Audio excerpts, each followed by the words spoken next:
예, 할렐루야. 지난번에 구약에 나타난 하나님의 이름에 이어서 신약에 나타난 하나님의 이름입니다. 페이지 3페이지입니다. 먼저 신약에는요, 하나님의 이름을 데오스, 즉 하나님이라고 이렇게 표현하고 있죠.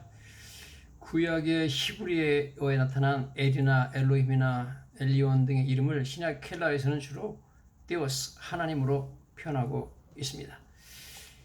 그리고 두 번째 보면 하나님의 이름을 쿠리오스라고 쓰고 있습니다. 원래 쿠리오스라고 하는 것은 주님이라는 뜻이거든요. Lord 그런 뜻인데 구약의 야훼나 그 아도나이가 원래 주님이라는 뜻이잖아요. 구약의 야훼나 아도나이를 신약에서는 주로 쿠리오스로 표현하고 있습니다. 이 쿠리오스라는 단어가 지금 중요한 이유는 이제 로마서 10장 9절에 가보면 내가 만일 네 입으로 예수를 주로 시인하며 또 하나님께서 그를 죽은 자 가운데 살리신 것을 믿으면 내 마음에 믿으면 구원을 받으리라 이렇게 로마서 10장 9절에 나와 있거든요. 이 보면 내가 만일 내 입으로 예수를 주로 시인하며 예수님은 주님이시다 이렇게 시인하는 건데 그게 무슨 뜻이냐면 뭐 예수님이 주님이다 뭐 그런 뜻이 아니라 여기 주는 하나님이라는 뜻입니다. 즉 내가 내 입으로 예수님을 주 쿠리오스, 하나님의 뜻이니까요. 하나님의 뜻으로 쓰이니까 이 예수님을 하나님으로 시인하고 하나님께서 그를 죽은 자 가운데 살리신 것을 믿으면 구원을 받으리라. 즉 예수님이 하나님인 것을 믿고 예수님이 부활하신 것을 믿으면 구원을 받으리라 했기 때문에 지금 중요한 것은 여기서 우리가 볼 때 사람들이 구원받는 조건이요. 먼저 예수님을 하나님으로 시인하는 겁니다. 예수님을 하나님으로 시인하는 것이 구원받는 데 굉장히 중요한 조건이기 때문에 예수님을 하나님이 아닌 어떤 훌륭한 선생이라든지 뭐 훌륭한 분이라든지 이렇게 믿으면 구원받을 수가 없습니다. 그래서 로마서 10장 9절에 내가 만일 내 입으로 예수를 주로 시인하며 또 하나님께서 그를 죽은 자 가운데 살리신 것을 내 마음에 믿으면 구원을 받으리라. 그래서 구원에 대한 조건이 너무나 명확하게 나와 있거든요. 그래서 이건 굉장히 중요한 단어죠. 그래서 여기 나오는 예수를 주로 이 단어가 바로 쿠리오스입니다. 그래서 쿠리오스라는 단어는 굉장히 중요합니다. 여기서 주로 신한다는 것은 예수님을 하나님으로 신한다는 것이다. 특별히 로마 시대 때는 황제 숭배를 했잖아요. 그래서 황제 숭배가 강요되던 로마 시대에 황제를 신으로 숭배하는 대신 예수님을 하나님으로 신하는 것은 사용을 받을 수 있는 죄에 해당되었다. 그러므로 그 당시 예수님을 하나님인 것을 믿는다고 고백하는 것은 목숨을 걸고 하는 일이었다는 겁니다. 즉 우리가 알다시피 로마 시대 때는 황제를 신으로 섬겼거든요. 황제에게 쿠리오스라고 불렀습니다. 신이라고. 그러는데 예수 믿는 사람들은 오직 예수님만이 나의 쿠리오스, 주님이시고 Jesus is Lord라는 거죠. 그리고 예수님만이 내 하나님이다 그렇게 고백하기 때문에 그런 사람들은 그 고백 때문에 사형에 처할 수 있었죠. 그래서 수많은 크리스찬들이 순교를 한 이유 중에 하나가 바로 예수님을 하나님으로 쿠리오스로 고백했기 때문이다 하는 것을 우리가 알 수가 있습니다. 즉 그래서 그 당시에 지금 로마에 있는 사람들한테 내가 만일 내 입으로 예수를 주로 시인하며 하나님께서 그를 죽은 자 가운데 살리신 것을 내 마음에 믿으면 구원을 받으려 했기 때문에 그 당시에 구원을 받기 위해서는 사실 목숨을 걸어댔죠. 믿는 사람들이 예수를 주로 시인해야 됐으니까. 많은 사람 앞에서 예수님이 주인이다. Jesus is my Lord. 지저스가 나의 쿠리오스다. 이렇게 해야 되기 때문에 그 생명을 걸었던 일입니다. 그래서 그만큼 심각한 문제였고 그렇게 고백을 하면 사형을 당할 수 있는 문제였기 때문에 이것은 엄청나게 중요한 그런 발언이다. 즉 사도 바울이 이 얘기를 쓴 것은 굉장히 중요한 그 내용을 얘기하고 있는 거죠. 네가 죽음을 무릅쓰고 예수를 정말 하나님이라고 고백한다면 구원받는다 그런 얘기입니다. 그 다음에 세 번째로 신약에서 하나님의 이름을 파테르는 father라는 뜻입니다. 이렇게 신약에서 뭐 father죠, father 아버지라는 이름으로 부르잖아요. 예수님께서 계속 아버지 그러니까 파테르라는 단어를 사용하기 시작했습니다. 자, 그 다음에 두 번째 저희들이 보고자 하는 것은 야훼의 의미죠. YHWH 야훼인데 히브리어에는 모음이 없습니다. 모음 표시를 안 해요. 그래서 YHWH라는 하나님의 이름을 혹시 망령되이 부를까봐 유대인들이 성경을 읽을 때 이 단어를 발음하지 않고 대신 아도나이라고 그렇게 읽었습니다. 그래서 이 단어의 원래 모음을 우리가 몰라요. 그래서 정확한 발음은 모릅니다. 즉 이 뜻은 I am who I am 그런 뜻이죠. 자, 두 번째 보는 것은 이 하나님의 이름은 출애굽기 3장 14절 15절에 처음 하나님께서 모세에게 알려주신 이름입니다. YHWH죠. 이 이름은 하나님의 자존과 하나님의 자족을 의미한다. 즉 self-existence와 self-sufficiency를 의미한다는 거죠. 즉 I am who I am이니까 나는 스스로 있는 자다. 누가 나를 창조해서 있는 것이 아니라 나는 창조주다 그런 말씀이죠. 그 다음에 self-sufficiency, 자족이라는 것은 나는 누구의 도움을 받지 않는다는 겁니다. 하나님 외의 모든 존재는 생명과 호흡과 존재 자체를 하나님께 의존하고 있습니다. 그 존재 자체가 생긴 것 그 자체가 하나님이 만드셨죠. 그 다음에 살고 있는 동안에 생명과 호흡 자체가 모두 다 하나님 주장하시잖아요. 그러니까 아주 절대적으로 하나님께 존재하기 때문에 자족, self-sufficiency 하고 self-existence가 안 됩니다. 그러니까 자존과 자족이 안 되지만 하나님은 누구의 도움을 받을 필요가 없습니다. 하나님은 아무에게도 의존하지 않습니다. 우리는 모두 다 하나님께 의존하죠. 모든 것을. 그런 의미에서 야훼라는 뜻이 쓰여지고 있습니다. 즉 야훼라는 뜻은 I am who I am, 나는 스스로 인자다 하는 뜻은 두 가지입니다.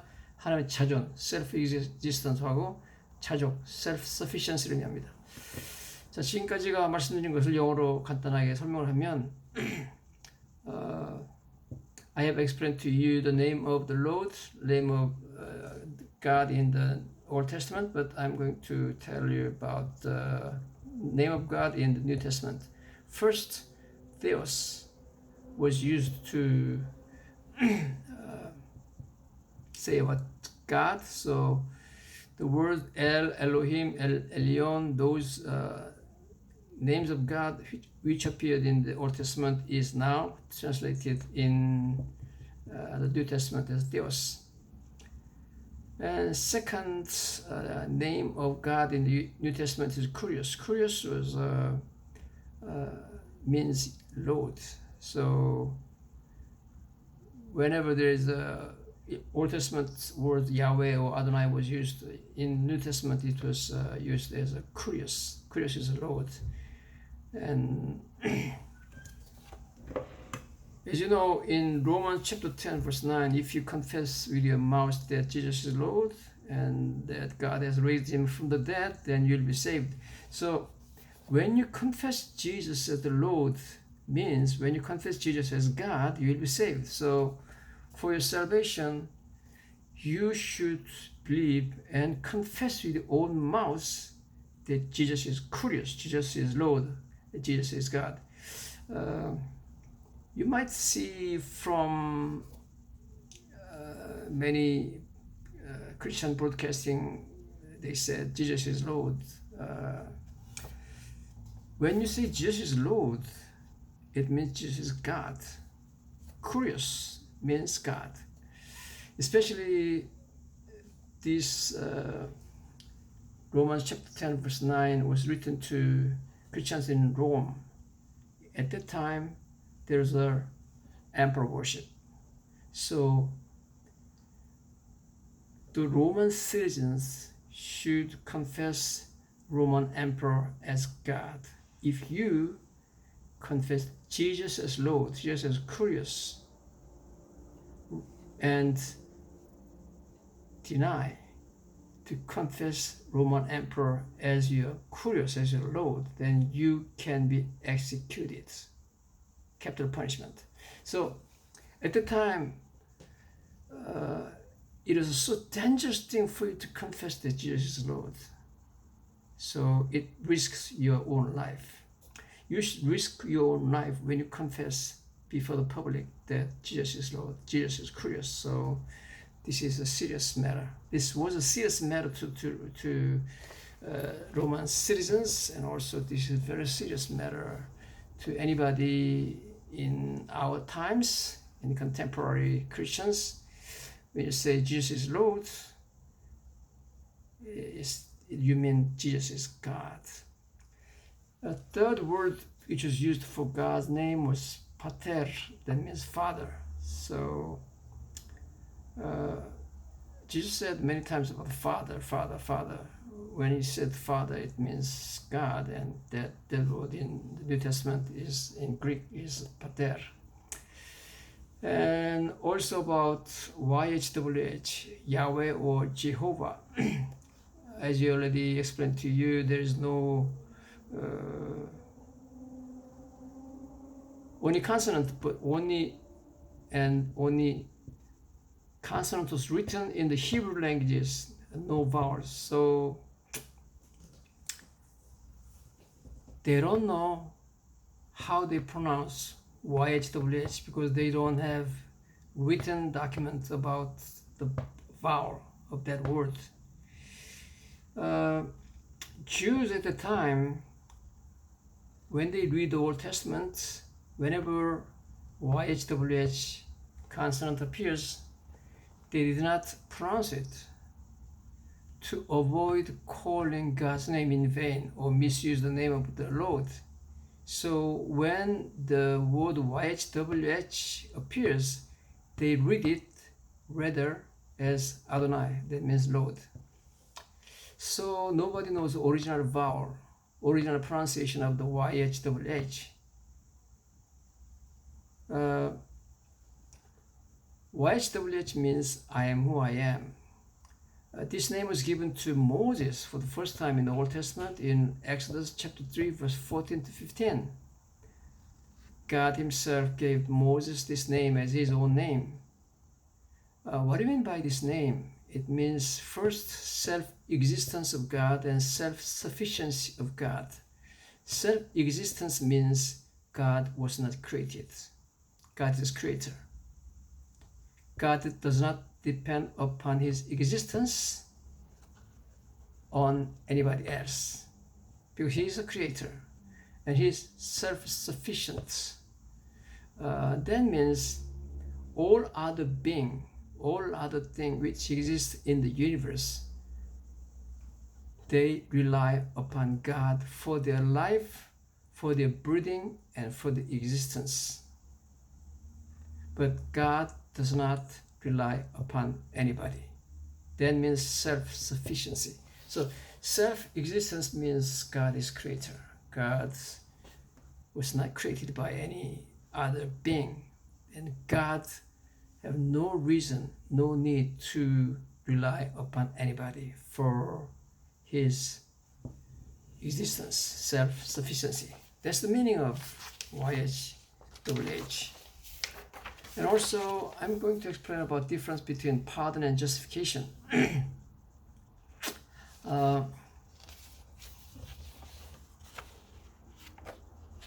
Because when we study about God's name, we met the God's name. One of the God's name we have discussed about was God is my righteousness. That was the name of the God. So we should know the meaning of righteousness. Jehovah Tzidkenu is God is my righteousness. God is our righteousness. Tzidkenu is God's righteousness. God's name is righteousness. So what do you mean by righteousness?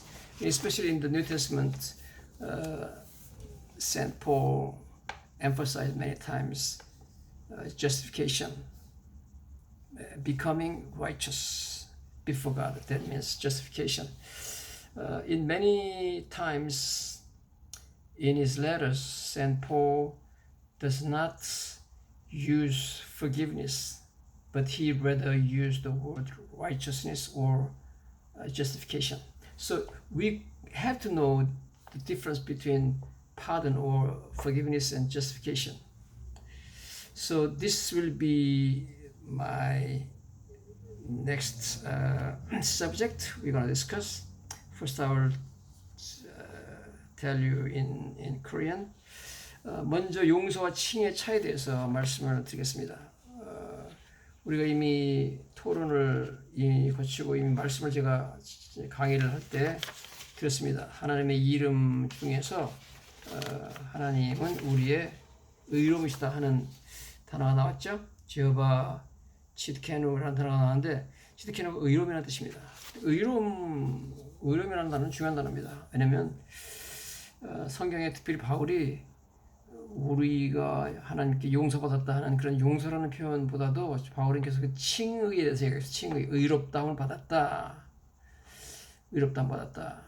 그걸 칭의라고 그러죠. 의롭다고 불러주셨다 그런 뜻이겠죠. justification 영어로 그렇게 표현 나오는데 그래서 우리가 용서하는 거하고 칭의하고 차이를 알아야 됩니다. 뜻의 차이를. 그래야만 왜 하나님께서 치드케노가 됐는지 righteousness가 됐는지 의로움이 됐는지 이해를 할 수 있겠습니다. 먼저 로마서 3장 20절부터 4장 25절에 가보면 이제 사도 바울이 계속해서 칭의에 대해서 얘기하죠. 의롭다함을 받았다. 뭐 이런 얘기를 계속 하고 있습니다. 그래서 사도 바울이 얼마나 그 의롭다함, 칭의에 대해서 강조하고 있는지 우리가 먼저 좀 알아야 될 겁니다. 사도 바울은 칭의 justification이 엄청나게 사도 바울에게 중요한 그런 단어로 떠오르는 것을 우리가 보게 됩니다. 그래서 먼저 우리가 사도 바울이 어떤 말씀을 하고 있는지 한번 찾아서 읽어보도록 하겠습니다. 로마 3장에 가보시면 20절부터 그런 말씀들이 나오는데요. 그러므로 율법의 행위로 그의 앞에 의롭다 하심을 얻을 육체가 없나니 율법으로는 죄를 깨달음이니라. 이젠 율법에 하나님의 의가 나타났어요. righteousness이죠. 이와 치드케노가 나타났고요. 나타났으니 율법과 선지자들에게 증거를 받은 것이니라. 곧 예수 그리스도를 믿음으로 말미암아 모든 믿는 자에게 미치는 하나님의 의인이 차별이 없느냐. 의로움에 대해서 계속 이야기하고 있어요. 모든 사람이 지혜로운 말씀에 하나님의 영광에 이르지 못하더니 그리스도 예수 안에 있는 속량으로 말미암아 하나님의 은혜로 값없이 의롭다고 얻었다. 또 의롭다는 얘기하죠. justification을 얘기합니다. 그러면서 이 예수를 하나님이 그의 피로 피로써 믿음으로 말미암는 화목제물로 세우셨으니 이는 하나님께서 길이 참으신 중에 전해지은 죄를 간구하심으로 자기의 의로우심을 나타내려 하심이니 이때 자기의 의로우심을 나타내사 자기도 의로우시며 또한 예수 믿는 자들도 의롭다 하려 하심이라. 28절에도 그러므로 사람이 의롭다 하심을 얻는 것은 율법의 행위에 있지 아니하고 믿음으로 되는 줄 우리가 인정하더라. 계속 의롭다함에 대해서 얘기하고 있죠. 그래서 여러분 이 의롭다함과 그 용서와의 차이를 알아야 됩니다. 용서는 처벌이나 부채를 면제해주는 걸 말합니다. 죄를 인정하지만 처벌 안 하겠다 하는 거죠. 그게 용서인데 칭의는 법적으로 너는 의롭다고 선포해서 처벌의 근거가 없다고 선언하는 것입니다. 이제 죄인에게 다시 하나님과의 사랑과 친밀한 교제와 관계로 회복되었음을 선언하는 것이다. 그게 바로 칭의라는 거죠. 그래서 마커스 로이라는 사람이 이렇게 말하고 있습니다. The voice that spells forgiveness will say 용서를 말하는 음성은 이렇게 말합니다. You may go. 너는 가도 좋다. You have been left of the penalty which your sin deserves. 너는 네가 내 죄 때문에 당연히 받아야 되는 처벌을 면제받았다. 그렇게 말한다는 거죠. But 그러나 the justification 칭의는 말하기를 칭의는 verdict which means acceptance will say 그것은 하나님께서 너를 받아준다는 의미인데 그 칭의는 뭐라고 말하냐면 you may come 너는 와도 좋다. You're welcome 너는 환영받는다. To all my love and my presence 나의 사랑과 나의 존재 앞에서 너는 환영한다. 너를 환영한다. 그게 바로 칭의와 용서의 차이라는 거죠. 용서는 처벌 안 하니까 너는 이제 가도 좋다라고 보내지만 칭의는 너는 내가 완벽하게 의롭고 죄가 없다고 내가 선언하기 때문에 너는 내 앞에 언제든지 와도 된다. 너는 웰컴이고 나의 사랑의 대상이고 그 다음에 내 앞에 언제든지 너는 설 수 있다 그런 얘기를 하는 거죠. C.H. 찰스 하지라는 유명한 신학자는 용서와 칭의 차이를 이렇게 설명하고 있습니다. To condemn is not merely to punish. 정죄한다는 것은 그냥 처벌한다는 것만 의지하지 않는다. But to declare the accused guilty worthy of punishment. 그 범죄자에게 너는 죄를 범했다. 그리고 너는 처벌받아 마땅하다고 선언하는 것이다. But and justification. 그러나 칭의는 is not merely to remit the punishment. 그냥 처벌을 면제하는 정도가 아니다. 처벌만 안 하는 거가 아니라 but to declare that punishment cannot be justly inflicted. 그 사람한테 처벌할 근거가 없다는 것이다. Pardon and justification, 즉 용서와 칭의는 therefore are essentially distinct. 근본적으로 다르다는 거죠. The one is remission of punishment. 용서는 처벌을 면제하는 것이지만 the other, 즉 칭의는 declaration, 선포하는 것이라는 겁니다. That no ground for infliction of punishment exists. 즉 처벌할 근거가 존재하지 않는다고 선언하는 거라는 거죠. 그래서 하나님께서 나를 믿음을 보시고 의롭다 하신 것은 하나님께서 너를 내가 처벌할 근거 자체가 없다. 처벌 안 한다는 정도가 아니라 너를 처벌할 근거가 없다. 왜냐하면 내가 너를 법적으로 의롭다 선언했기 때문에 그렇다는 거죠. 칭의는 하나님께서 법적으로 의롭다고 선언하는 것이지 이롭게 만드는 것은 아니다. 그 말 맞죠? 내가 하나님이 나를 칭의를 해줬다고 그래가지고 내가 justify 됐다고 그래가지고 내가 그만큼 의로운 사람이 됐다는 게 아닙니다. 죄 없는 사람이 됐다는 게 아니라 법적으로 하나님 앞에서 법적으로 너는 의롭다고 선언받았다는 겁니다. 내가 도덕적으로 그렇다는 게 아니고, 즉 믿는 자들은 모두 성화되며 의롭게 되는 과정에 있다. Continuous lifelong process로서 있다는 거죠. 칭의는 오직 예수 그리스도를 믿음으로 말미암아 하나님으로부터 의롭다고 선언받는 것이다. 아까 로마서 3장에 읽었던 것처럼 예수 그리스도를 믿음으로 말미암아 우리는 의롭게 되는 것이죠. So in English, if you read Romans chapter 3 verse 20 to chapter 4 verse 25, all along St. Paul is talking about justification. Pardon is just remission of punishment, but justification is declaration, lawfully, legal declaration that you have no ground for me to punish you. So it is declaring that there is a complete recovery of fellowship and love between you and God. So Marcus Leon said, the voice that spells forgiveness will say, you may go, you have been left off the penalty which your sin deserves, but the justification verdict, which means acceptance, will say, you may come, you're welcome to all my love and my presence. C.H. Hodge is a very famous theologian, and he said, explains about the difference between pardon and justification. To condemn is not merely to punish, but to declare the accused guilty or worthy of punishment. And justification is not merely to remit the punishment, but to declare that the punishment cannot be justly inflicted. Pardon and justification, therefore, are essentially distinct. The one is the remission of punishment, the other is declaration that no ground for the infliction of punishment exists. That's a great declaration. It's God's declaration that there's no ground for the infliction of punishment exists because you are declared righteous before me, legally.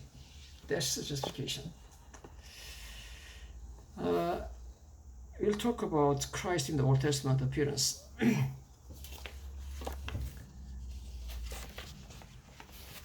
Because Jesus Christ, many times in the Old Testament, appeared in human form, as if he's an angel or he's just a man. He appeared in their way many times.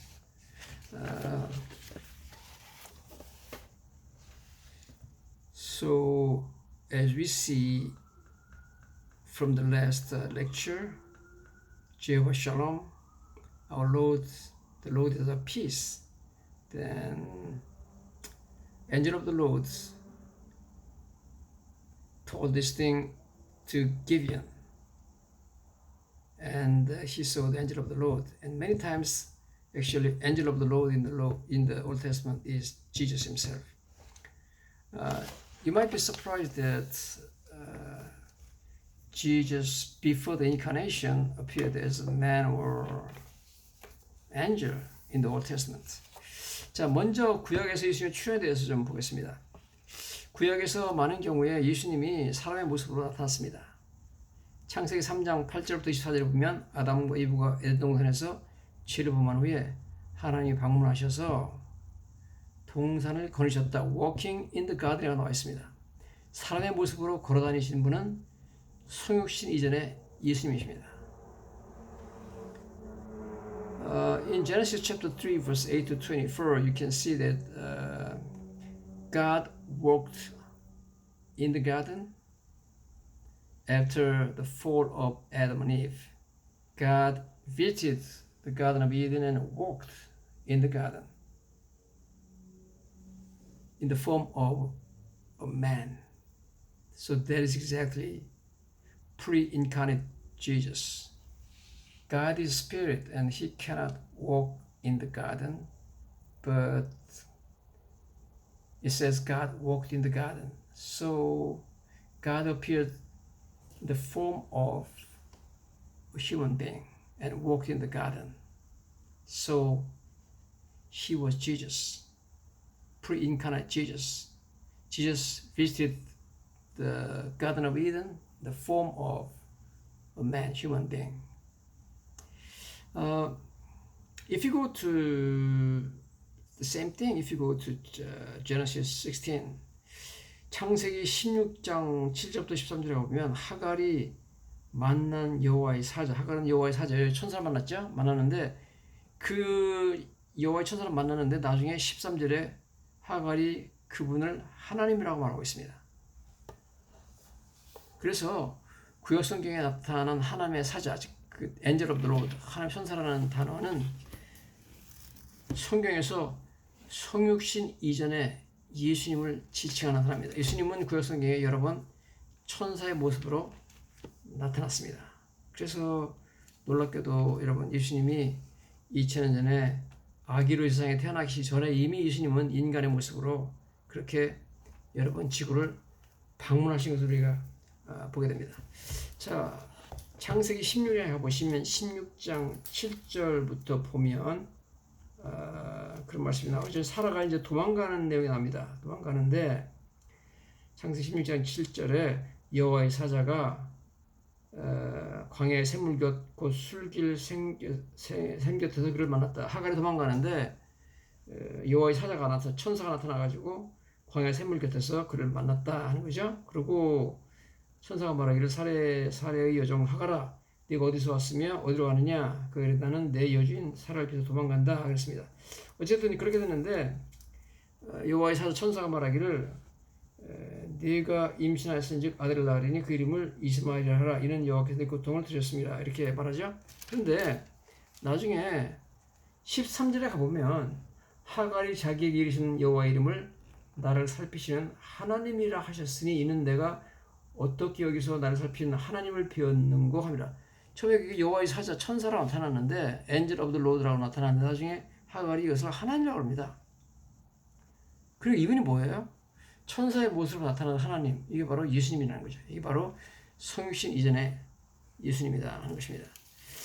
In Genesis chapter 16, Hagar was kicked out from the house of Abraham by Sarah.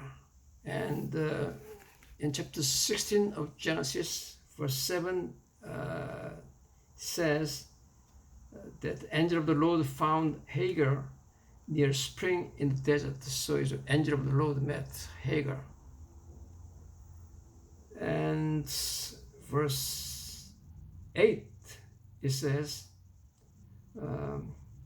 and the angel of the Lord said, Hagar, slave of Sarah, where have you come from and where are you going? 그렇게 and then later in verse 13 it says she gave the name to the Lord who spoke to her, you are the God who see me. Hagar met the angel of the Lord, but later in verse 13 Hagar said that angel of the Lord is God, the God who sees me. So what do you mean by that? Angel of the Lord was God. So it's God who appeared as an angel of the Lord like a human being. So that must be Jesus Christ pre-incarnate. Jesus Christ's appearance. Jesus Christ appeared in this way many times in the Bible. 창세기 18장에도 똑같은 얘기가 나옵니다. 18장 2절부터 보면 예수님과 두 천사가 아브라함을 방문했죠. 그리고 이삭의 탄생, 소돔과 고모라의 멸망을 예언했습니다. 18장 1절 12절을 보면 세 사람 중 하나는 여호와 하나님이라고 되어 있고 17절 20절에서 세 사람 중 한 분은 여호와라고 분명히 언급하고 있습니다. 사람의 모양으로 아브라함 앞에 나타났던 하나님, 그분은 다름 아닌 성육신 이전에 예수님이었습니다. If you go to Genesis chapter 18 verse 1 to 33, it says 3 men visited Abraham, and 2 were angels, and 1 was Jesus Christ. They talked to Abraham about the birth of Isaac and the destruction of Sodom and Gomorrah. If you look at chapter 18, verse 1 and 2 of Genesis, out of 3 men, 1 man was God. And verse 17 and 20 clearly says one of them is Jehovah God.